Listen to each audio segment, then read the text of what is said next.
Hello friend, welcome back to my channel. সকল বন্ধুদের অনেক অনেক ভালোবাসা জানিয়ে আজকেও একটা গল্প নিয়ে এলাম। আজকের গল্পের নাম এক কাঠুরের ইচ্ছা। গ্রামে বাস করত এক কাঠুরে। তার অবস্থা ছিল খুব খারাপ। সে নানা ধরনের কাঠের জিনিস তৈরি করতে পারত। খুব গরিব হওয়াতে তার দিন কাটতো কষ্টের মধ্যে। সকাল থেকে সন্ধে অবধি কাজ করত, দুটো অন্নের সন্ধানে।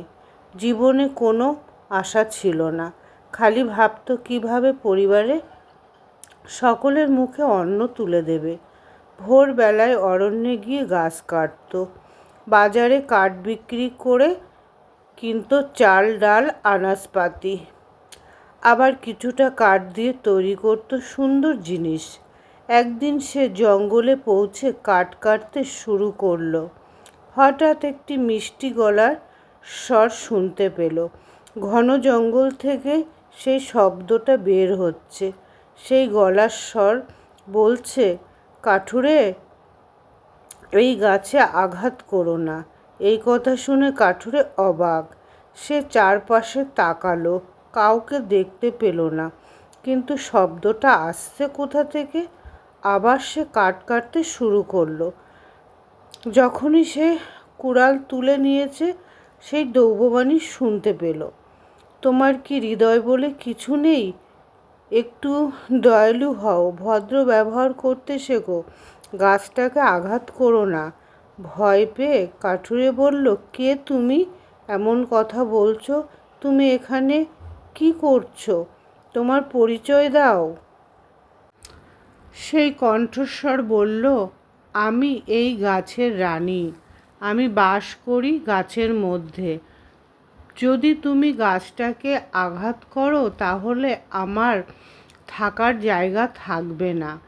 সেই কণ্ঠস্বর আরও বলল, একটু দয়া দেখাও। তুমি দয়া না দেখালে আমি বাঁচব কেমন করে? আমাকে খুলে বলো তুমি কি চাও?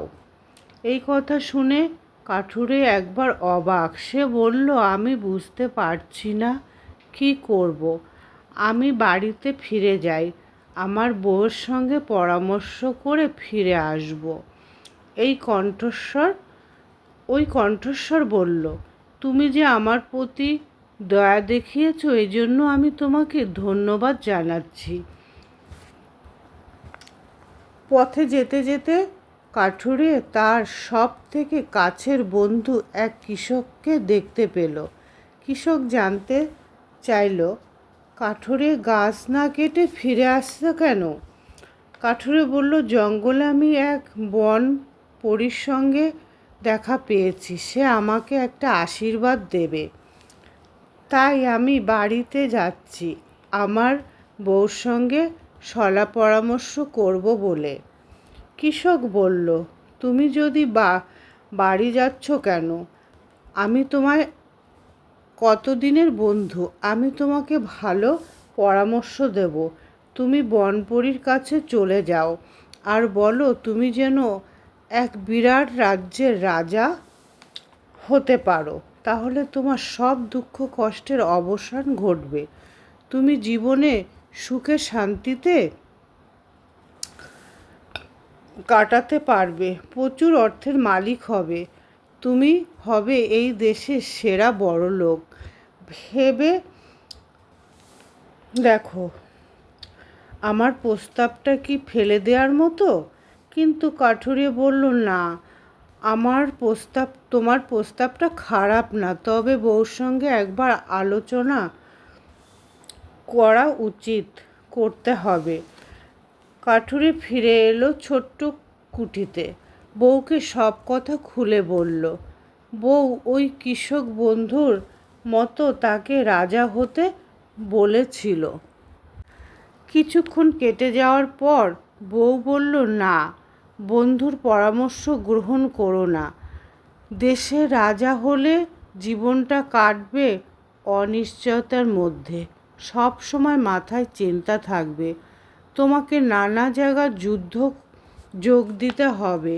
তুমি বনপরীকে বলো তোমাকে যেন একটা অতিরিক্ত মাথা দেয়, আর দেয় দুটো হাত। তাহলে তুমি অনেক বেশি কাজ করতে পারবে, আর তুমি আরও ভালো আসবাবপত্র বানাতে পারবে। আমরা আস্তে আস্তে বড়লোক হয়ে উঠব। বউয়ের এই পরামর্শ শুনে কাঠুরে তো ভারী খুশি, আর আনন্দে আনন্দে আকাশ ছড়িয়ে গেল। ছুটতে ছুটতে জঙ্গলে ফিরে গেল সে। বনপরীর উদ্দেশ্যে করে বলল, আমি কোন বর নেব তা ঠিক করেছি। বলো, কি তোমার মনোগত বাসনা? আমি তৎক্ষণাৎ তোমাকে সেই বর দেব। আমাকে একটা মাথা আর একজোড়া হাত দাও। কাঠুরিয়া বলল। কিছুক্ষণের মধ্যে বর পেয়ে গেল সে। তখন তার দুটো মাথা আর চারটে হাত। নিজের পরিবর্তন দেখে উত্তেজিত হয়ে উঠল কাঠুরিয়া। বাড়িতে গিয়ে বউকে সব কথা জানাতে হবে। তখন পথ দিয়ে হাঁটছিল। পথিকেরা তাকে দেখে অবাক হয়ে গেল। বিচ্ছিরি কদাকার লোকটি। ছোট ছোট ছেলেমেয়েরা তাকে দেখে ভয়ে ছোটাছুটি করতে শুরু করলো। সে তার বাড়িতে ফিরে গেল। অনেক মানুষ জানতে চাইল এই ঘটনা কেন ঘটেছে।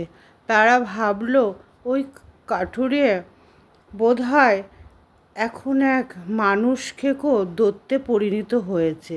সে সব ছেলেকে খেয়ে ফেলবে। তারা কাঠুরের দিকে পাথরের টুকরো ছুঁড়তে লাগলো।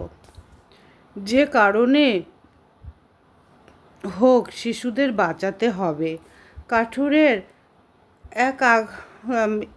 এর আগে কখনো এমন ভয়ঙ্কর আক্রমণের সামনে পড়েনি। যন্ত্রণায় কাঁদতে লাগলো কাঠুরিয়া।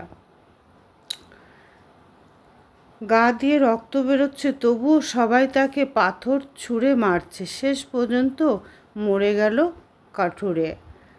আর এইভাবে সে তার আশা পূরণ করতে পারল না, বরং একজন তাকে সব থেকে বড় এর জন্য তাকে সব থেকে বড় মূল্য দিতে হলো।